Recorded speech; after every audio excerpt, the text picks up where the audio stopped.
Voulez-vous perdre la graisse abdominale? Au-delà des questions esthétiques, l'accumulation d'un excès de graisse abdominale peut être un indicateur d'un problème de santé, comme le diabète ou les problèmes cardiaques. Si votre objectif est de réduire la graisse abdominale, que ce soit pour des raisons esthétiques ou de santé, nous vous invitons à continuer à regarder cette vidéo, car nous allons parler de stratégies pour accélérer le processus de réduction de la graisse abdominale. Évitez le sucre, surtout dans les boissons sucrées. Un excès de sucre peut entraîner une accumulation de graisse autour de l'abdomen et du foie. Le sucre est composé pour moitié de glucose et pour moitié de fructose. Lorsqu'on consomme trop de sucre ajouté, le foie se surcharge de fructose et le transforme en graisse. On pense que c'est le principal processus à l'origine des effets néfastes du sucre sur notre organisme. La consommation de sucre raffiné augmente la graisse abdominale et la graisse dans le foie, ce qui entraîne une résistance à l'insuline et divers problèmes métaboliques. Normalement, lorsque nous pensons au sucre, nous pensons aux produits, vendus en supermarché, que nous ajoutons aux boissons ou aux repas. Mais nous consommons aussi souvent de grandes quantités de sucre dans certaines boissons au quotidien. Le problème est que notre cerveau n'enregistre pas les calories sous forme liquide de la même manière que les calories contenues dans les aliments solides. Ainsi, lorsque nous consommons ces boissons riches en sucre, nous finissons par consommer beaucoup plus de calories. Nous devons donc revoir notre consommation quotidienne de sucre et essayer d'éliminer complètement les boissons sucrées artificiellement telles que les jus de fruits industrialisés et les boissons gazeuses. Les boissons pour sportifs, que nous consommons lorsque nous nous entraînons, contiennent également des quantités importantes de sucre.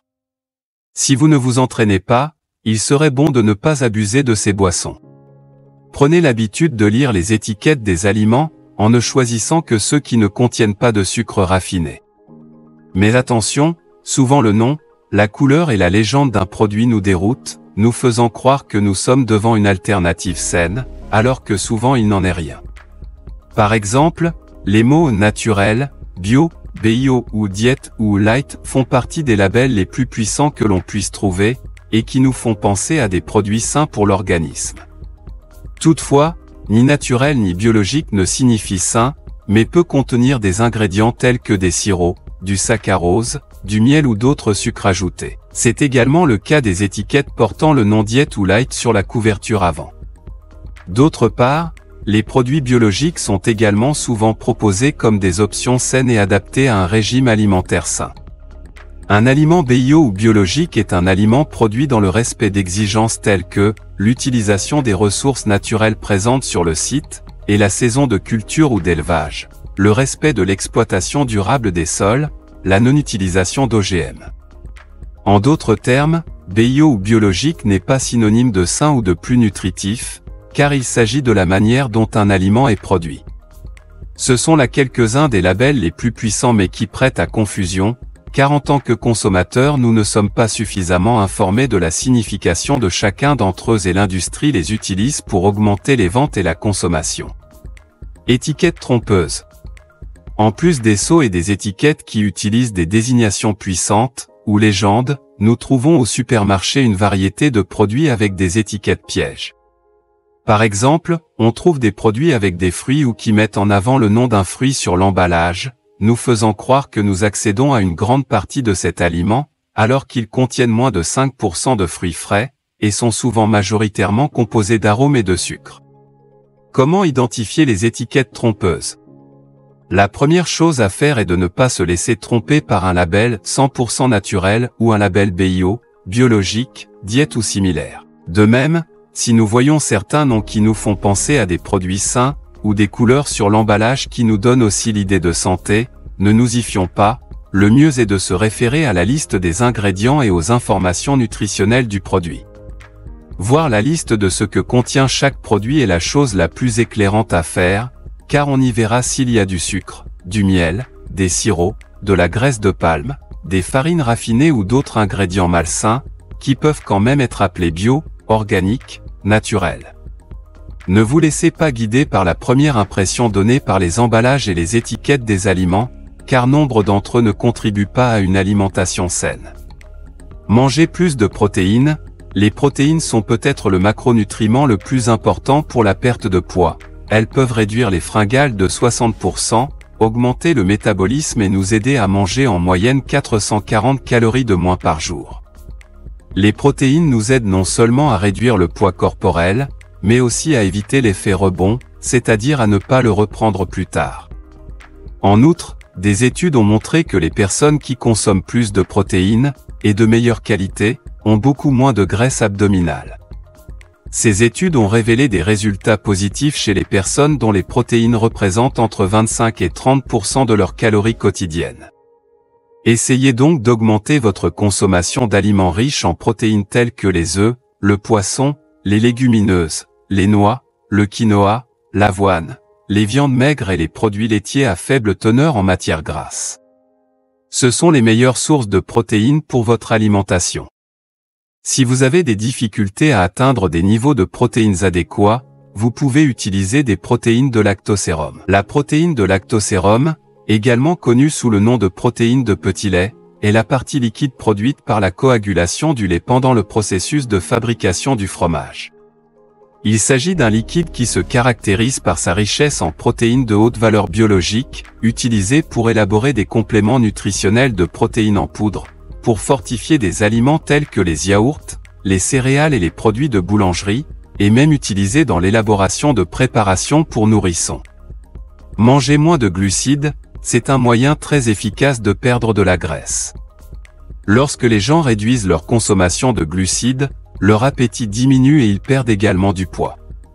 En effet, le glycogène, qui est la forme sous laquelle les glucides sont stockés dans notre corps, dans les muscles et dans le foie, est toujours accompagné d'eau, et donc lorsque nous avons moins de glycogène, nous perdons également beaucoup d'eau.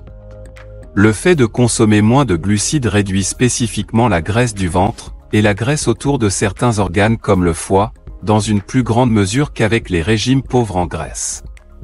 Si nous pratiquons des sports d'endurance, comme la course à pied, le cyclisme, etc., il sera nécessaire de consommer des glucides, surtout dans certains types d'entraînement, car c'est ainsi que le corps fonctionnera le mieux.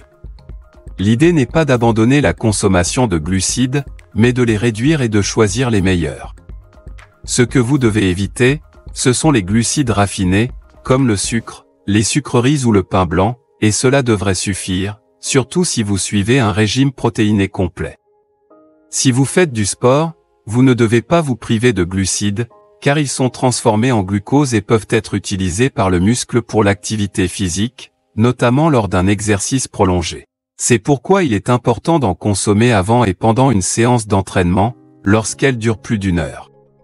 Les protéines, qui ont une fonction réparatrice, sont plus efficaces à la fin d'une séance d'entraînement, à condition qu'elles soient associées à une source de glucides simples. Les glucides simples sont absorbés plus rapidement et plus facilement que les glucides complexes, ils doivent donc être consommés à des moments différents. Les glucides complexes sont bons avant l'exercice, surtout lors de longues séances d'entraînement, afin que vous ayez une énergie plus modérée, mais pour plus longtemps. Les glucides simples doivent être consommés pendant l'activité, afin de pouvoir continuer, ou à la fin, de récupérer le plus rapidement possible. La combinaison idéale est constituée de glucides simples et complexes avant l'entraînement, bananes ou pommes et pain avec de la confiture, et de glucides simples avec des protéines à la fin, barres et verres de lait de vache ou poudre de protéines. Consommer des aliments riches en fibres, la plupart des fibres végétales solubles ont un effet direct sur le contrôle de notre poids corporel. Lorsque ces fibres se lient à l'eau, elles forment une sorte de gel épais dans les intestins. Ce qui ralentit considérablement le mouvement des aliments dans notre système digestif. Il peut également ralentir la digestion et l'absorption des nutriments, et le résultat final est une sensation de satiété plus longue et une réduction de notre appétit. Où peut-on trouver ces types de gels? L'avoine est très riche en ces nutriments. Plus précisément dans le bêta-glucan, une fibre qui présente cette condition. 14 grammes supplémentaires de fibres par jour sont associés à une diminution de 10% de l'apport calorique et à une perte de poids d'environ 2 kg en 4 mois. La consommation de 10 grammes de fibres solubles par jour est associée à une réduction de 3,7% de la quantité de graisse dans la cavité abdominale. La meilleure façon d'ajouter des fibres à notre alimentation quotidienne est de consommer des aliments végétaux tels que les légumes, les fruits, les légumineuses et, bien sûr, les céréales complètes. L'exercice régulier doit faire partie de votre vie quotidienne. Lorsque l'on parle d'exercice physique pour réduire la graisse abdominale, on pense souvent aux exercices abdominaux et c'est une erreur, car la réduction localisée de la graisse n'est pas possible avec l'entraînement. La musculation et les exercices cardiovasculaires réduisent les graisses dans tout le corps. Les exercices d'aérobic tels que la course à pied, la natation, le vélo ou simplement la marche à pied contribuent également à réduire la masse grasse totale et, par conséquent, la graisse abdominale. L'entraînement permet également de réduire le gonflement de l'abdomen, d'abaisser le taux de sucre dans le sang et d'améliorer d'autres problèmes métaboliques associés à l'excès de graisse abdominale. L'utilisation d'applications gratuites vous permet de compter ce que vous mangez. Ces outils technologiques peuvent nous aider à comprendre ce que nous mangeons, et donc à contrôler notre consommation alimentaire. Il s'agit de prendre une semaine de votre vie comme référence de tout ce que vous mangez, de mettre dans l'application tout ce que vous avez mangé, afin de voir un graphique qui vous montre la quantité et la qualité des nutriments que vous consommez. Voici quelques suggestions d'applications pour ce faire. Compteur de calories MyFitnessPal. Il est disponible pour Android, iOS et Windows Phone. Fat Secret Calorie Counter. Une autre application qui nous permet de connaître les informations nutritionnelles des aliments que nous consommons. Le compteur de calories MyPlat. Perdez-le. Et MyNet Diary. Il n'y a plus d'excuses pour une bonne alimentation. Nous espérons faciliter votre processus de réduction de la graisse abdominale grâce à toutes les informations précieuses que nous avons partagées avec vous.